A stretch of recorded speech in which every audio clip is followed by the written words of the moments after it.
back? Are you gonna tell me where you went? All the messages I sent with no reply. Ce serait effectivement plus simple de faire partie des 80% du reste de la population qui croient à l'une des 5 religions majoritaires admises au XXIe siècle.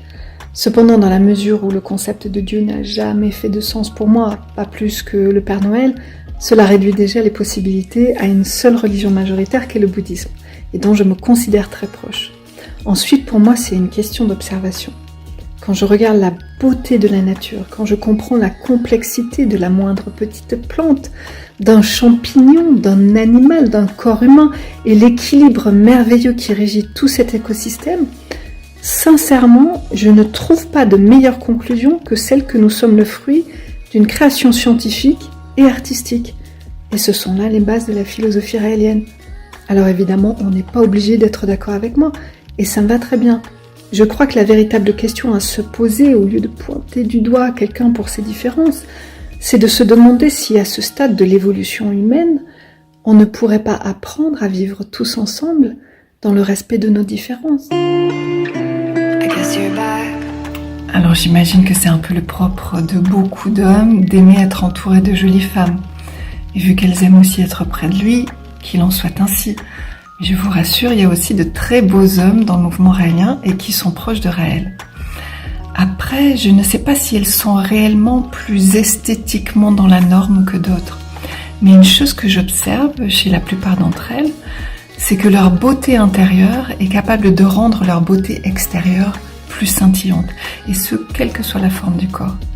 Alors j'imagine aussi que lorsque l'on vit une vie en accord avec soi-même, que l'on se consacre à quelque chose de plus grand que soi, on devient plus heureux, et donc peut-être plus lumineux ou solaire. Quand on contribue à aider l'humanité et à être utile aux autres, ça change tout. Chaque minute de notre vie devient une partie de quelque chose de plus grand que soi. On est porté par cet altruisme dans tout ce que l'on fait, et ça nous rend plus beau, que l'on soit raélien ou pas. Au risque d'en décevoir certains, je crois pas que ça soit le cas. Il est probable qu'elles aient une sexualité que l'on pourrait peut-être qualifier de plus libérée et harmonieuse, dans le sens où les raéliens sont invités à vivre leur sexualité en fonction de leur goût véritable, de leur attirance naturelle et surtout sans culpabilité, ce qui évite d'avoir un état d'esprit conflictuel avec soi-même lors de la pratique de la masturbation ou de la socialisation de notre sexualité. Inutile de le rappeler, mais je vais quand même le faire, cette liberté sexuelle se fait sur les bases du respect de soi, du respect des autres, en accord avec les lois du pays dans lequel on vit et entre adultes consentants. Pour les raéliens, la sexualité, c'est un outil d'épanouissement du corps et de l'esprit. Nous apprenons à aimer notre sexe et ses réactions, non comme une zone taboue de notre anatomie, mais bel et bien comme une partie de notre corps qui nous donne du plaisir et qui est faite pour nous donner du plaisir. Plus que les autres, je suis pas certaine de ça. Si je me base sur les données du rapport HIT, 70% des femmes et 72% des hommes en Amérique, mariés depuis plus de 5 ans, ont eu au moins une relation sexuelle extramaritale. On peut aisément imaginer que ce chiffre est similaire en Europe. Je crois que ce qui distingue les raéliens sur le sujet de l'infidélité, c'est que pour eux, c'est un comportement normal.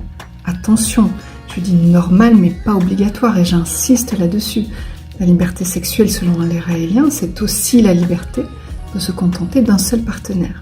Cependant, plutôt que de stigmatiser l'adultère, la philosophie raélienne encourage la responsabilité individuelle et la capacité de chaque partenaire à communiquer ses besoins, ses désirs et ses limites.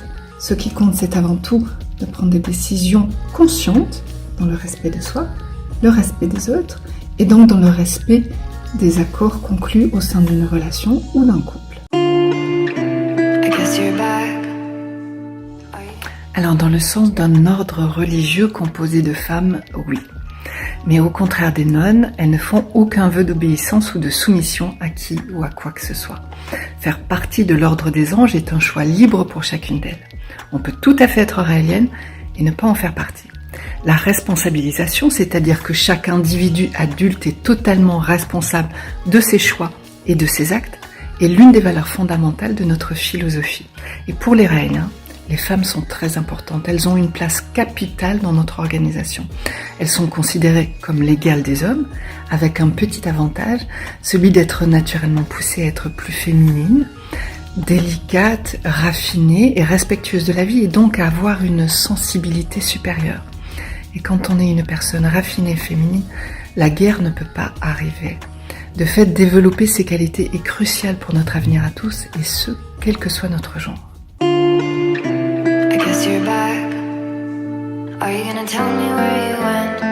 All the messages I sent with no reply. It's like that. You're just gonna walk into my room.